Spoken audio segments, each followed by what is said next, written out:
আমি সীমা food and কুকের আরো একটি নতুন পর্বে আপনাদের অনেক অনেক স্বাগত। তো আজকে সন্ধ্যে থেকে কি করছি, আমরা আবার আপনাদের দিকে যাচ্ছি।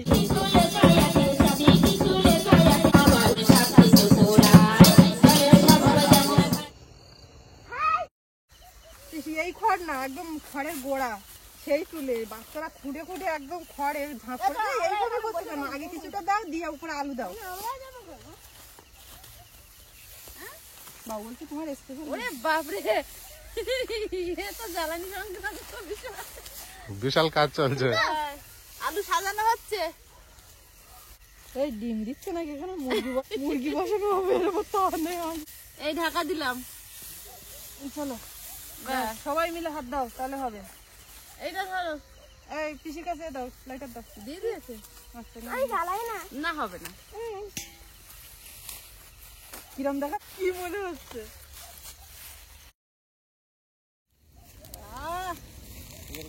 আনন্দ তো হবে না। আরে আমার চোখ জ্বলে গেছে। এই আরো আগিয়ে আসছে বাবু আগুন।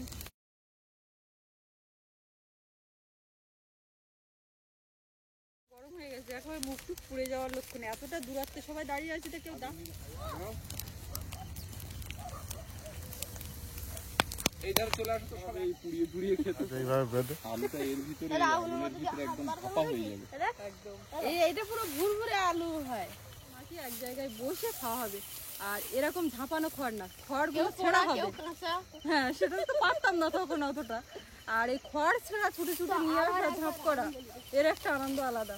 আর আমার বিশেষ করে মনে পড়ে যেটা, আমাদের থেকে একটু বড় যারা ছিল তারাই এই দায়িত্বটা নিত। আবার আমরা যখন বড় হলাম, ছোটদেরকে নিয়ে করতাম, তখন আমরা সেই দায়িত্বটা নিতাম। আর এখন পুরোপুরি দায়িত্বটাই আমরা। খাটনি নাড়া এরকম উড়কে উড়কে টাল করা হবে। তার উপরে আবার ব্যায়াম হবে, স্কুলে সেই শিখে ব্যায়াম করতে হবে। ছোটবেলার কথাগুলো মনে পড়ে যাচ্ছে।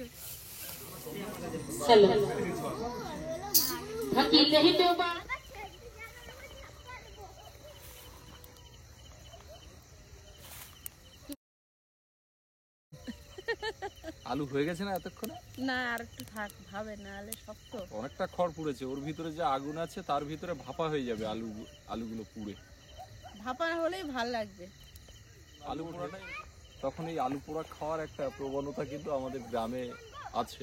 অনেকেরই হয়তো এই অভিজ্ঞতাটা আছে। তোরা বাসা করতিস, বাসার ভিতরে থাকতিস, থেকে নাড়া জোগাড় করতে বিশাল ব্যাপার। পুকুরে ওই আগুনে পা দিচ্ছিস কেন? আগুন টাগুন কোনো ব্যাপার নেই। তুই কিছুটা খড় দে, এবার আমার ম্যাজিক আসছে। কি আসছে খাওয়া টাওয়া দেখো। কি করছে দেখো এরা আলু পোড়ানোর জন্য। ওইটা খাবার আসছে, কত দূর আলু পোড়া। বিশাল খাবার, হাতে প্যাকেট ভর্তি তো।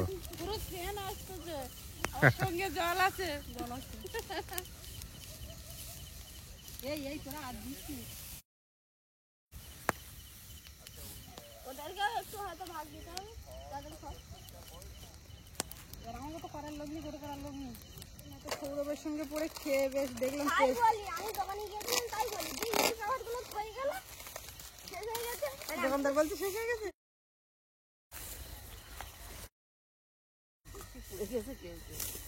এই দেখো দারুণ হয়েছে কিন্তু, এই একদম পোড়া পোড়া আলু, একদম দারুণ হয়েছে। তাহলে 3-6টা উঠেছে। আর কি দিয়েছিলাম? হ্যাঁ, এই দিয়েছিলাম, এই বেঁধেছে।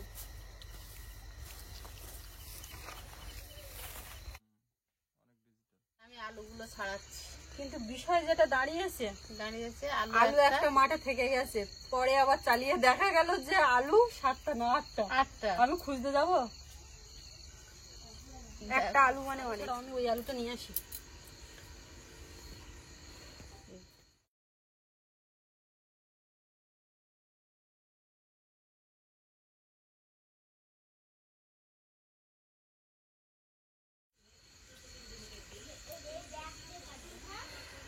আলু আমি ছাড়াচ্ছি, একটা আলু থেকে গেছে, ভিডিও চালিয়ে দেখা হয়েছে। বৌদি গেছে সেই আলু খুঁজতে। পেয়েছো বৌদি? আলু নেই, আলু নেই। ও কিন্তু 8টা গুণ। এগুলো খাবে তো তোমরা? হুম।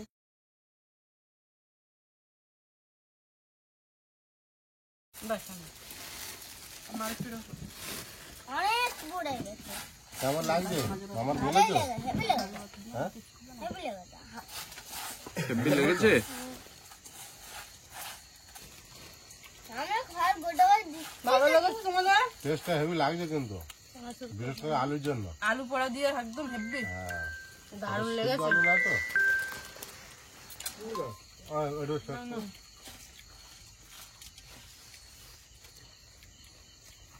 আমার পালে খাওয়া হয়ে গেছে তোমাদের?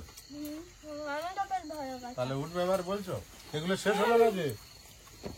শেষ করার সময় নেই। এ অনেক রয়েছে তো, এগুলো কে শেষ করবে? আমি আমি এত খেতে পারবো?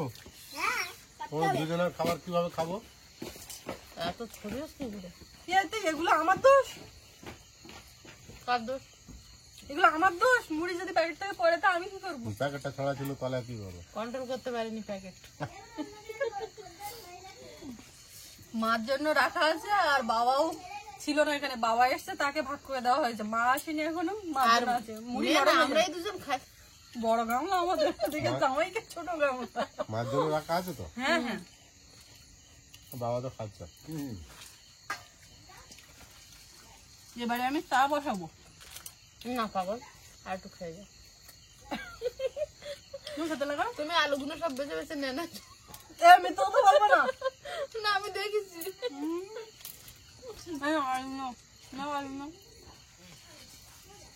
আমি শুধু মুড়ি নেবো, তাও ঠিক আছে, তাই বলে বললাম না। না এটা বল।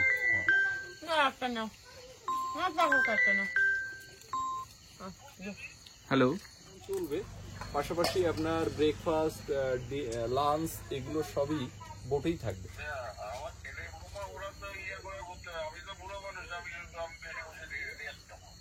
সেই আপনাকে তো বোটেই ওখান থেকে আসতে হবে, কারণ প্যাকেজের সিস্টেমটা ওটা। আর আপনি যদি উপর পথে আসেন সেটাতে আরো বেশি হ্যাপা হবে আপনার ক্ষেত্রে।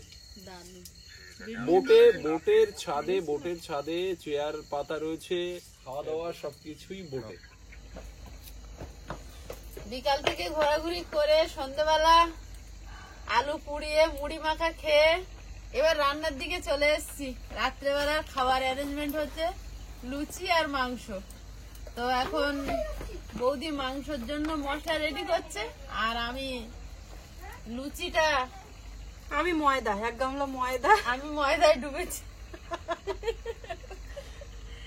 কি একটা বই দেখেছিলাম, সে ময়দার কোটা এরকম খুলতে গিয়ে মাথায় উপর থেকে নিচে গিয়ে, তুমিও দেখো আমিও দেখেছি, নাম মনে নেই। নাম মনে নেই, কিন্তু সে ময়দা মেখে সে একাকার অবস্থা। আগে জানো তো সেই ওই সিনেমাগুলো দেখলে বলা হতো এই মুভিটা তুই কবার দেখেছিস, এই সিনেমাটা তুই কবার দেখেছিস, এইটা আমি 4 বার দেখেছি, এইটা 3 বার দেখেছি, মানে এই ব্যাপারগুলো কাজ করতো। এখন না, একবার দেখলে পুরনো।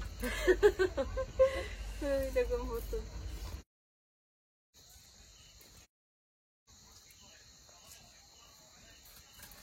লুচির যে দায়িত্ব নিজ কাঁধে নিয়েছি, এটা মাথায় তোলা এখন অনেক সময়ের ব্যাপার আছে, বুঝতে পারছি। এই যে লেচি গুলো কাটছি, এই অসুবিধা হবে না, না বেশিটা পেরে গেছে। হ্যাঁ, আমি বেশিটা আদা পেরে রসুন বেটে উনুন জ্বালিয়ে দেবো, দিলে হয়ে যাবে একদম একদম। রেডি। এবার আর কোনো অসুবিধা আর মাংসের তরকারিটা যদি একটু আগে হতো, লুচি গরম গরম ভাজা হবে আর ফুলকো ফুলকো এইভাবে যদি প্লেটে দেওয়া যেত। নেই। একই ব্যাপার, তুলতে তুলতে একটু দুই একটা শুধু না কোনো হয় না। হ্যাঁ, শুধু আয়ুষ আর সৌরভ আছে। রুটি করবা না, এই লুচি পাতলা করলে ইয়ে মতো হয়। লুচিগুলো বেলে দিচ্ছি, মাখানো হয়ে গেছে। আমরা এই মুহূর্তে কতজন সদস্য আছি বলো তো? আমরা 8 জন। তোমার পাশে কেউ নেই, একা। কিন্তু দেখো সময় আস্তে আস্তে আস্তে আস্তে সময় কেউ নেই মানে আমি এতগুলো লোক নিয়ে সঙ্গে করে আসলাম। দেখো অবস্থা, শুনে ফেলেছে, এরকম কেউ বলে। ঠিক আছে, সময় সময় আগের গুলো শুনতে পাইনি, কথাটা শুনেছি।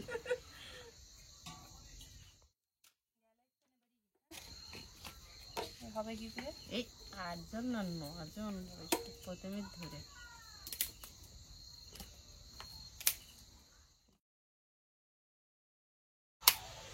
কাঠ নিয়ে এসছি, কাঠগুলো একটু শিখিয়ে গেছে। অন্যদিন রাত্রে রান্না করি, কাঠ এনে ঢেকে রাখি, আজকে আর মাথা থেকে বেরিয়ে গেছে, অথচ কিন্তু রান্না বিকেলবেলা ঘুরতে ঘুরতে ঘুরতে ঘুরতে এমন ঘোরা ঘুরেছি আর বেরিয়ে গেছে মাথা থেকে।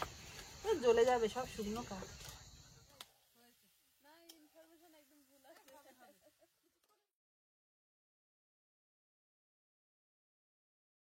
দেবু ভালো ছেলে, ও দেয়। বৌদি বলো। আমার এই গামলায় দেখো আর কড়াই দেখো। আমি তো দেখছি, শুধু দেখেই যাচ্ছি।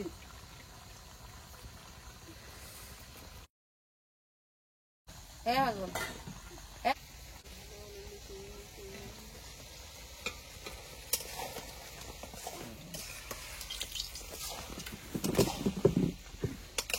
সেটাই বল। লুচি আর মাংস কি ঝোল হবে না কষা হবে? এর থেকে জল বেরিয়েছে, আগে এই জলটা মরুক, তারপরে গিয়ে ভাবছি কষানো ঝোল হালকা একটু মাথা মাথা ও কি খাবে? আচ্ছা ভাই কিন্তু ঘুমিয়ে গেছে। লুচি মাংস সব রেডি, এবার শুধু খাবো। এই, এটা কেমন কথা হলো? না ঝটি ফটি লুচি খাওয়ার কথা না তো খাওয়া কথা তোমার। না তো। না, মাংসটা খাবো আর ওই লুচি তো সেরকম খাবো না, ঝটি ফটি ওই চারটে গোটা তারিখ খাচ্ছে না। চারটেই খাবো, মা বলেছে।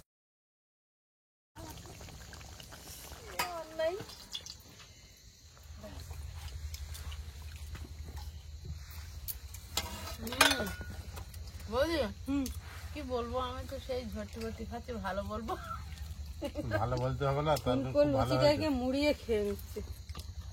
শুধু একটু ঝোল লাগাও, দেখো টেস্টটা কেমন আসে। আমি আবার কিরম খাই জানো তো লুচি? শুধু না, আমি বলবো না।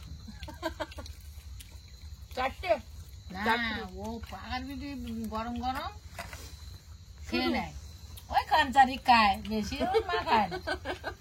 না আমি বলবো কিভাবে খাই। হ্যাঁ, এইবার শোনো। সোনা বলবে, সোনা বলবে, বলো। চিনি জলে গরম করে আর তোমার মা সেই হ্যাঁ, পটলের মতো ইয়েস খাবার গুলো কিভাবে খায়? ইয়েস খাওয়ার কোন ছিল? যেগুলো ওই ওটাও চিনি তো।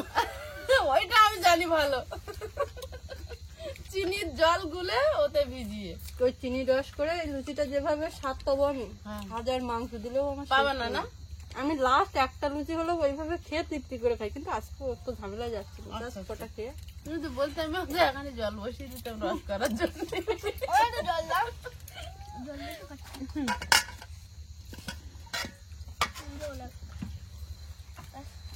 এরকম ছোটখাটো পিকনিক হয়ে গেল না শীতের হাতে লুচি মাংস। পিকনিক তো হচ্ছে। লুচি মাংস, রুটি মাংস শীতকালে ভালো, তবে দুটো ভাত। দুটো ঘি হুম? ভালো ঘি। ভাত লুচিগুলো খেয়ে নি, তারপর দেখছি।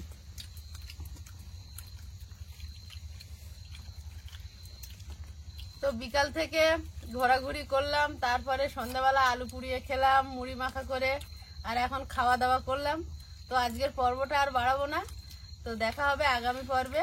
ততক্ষণ সবাই ভালো থাকবেন, সুস্থ থাকবেন, নমস্কার।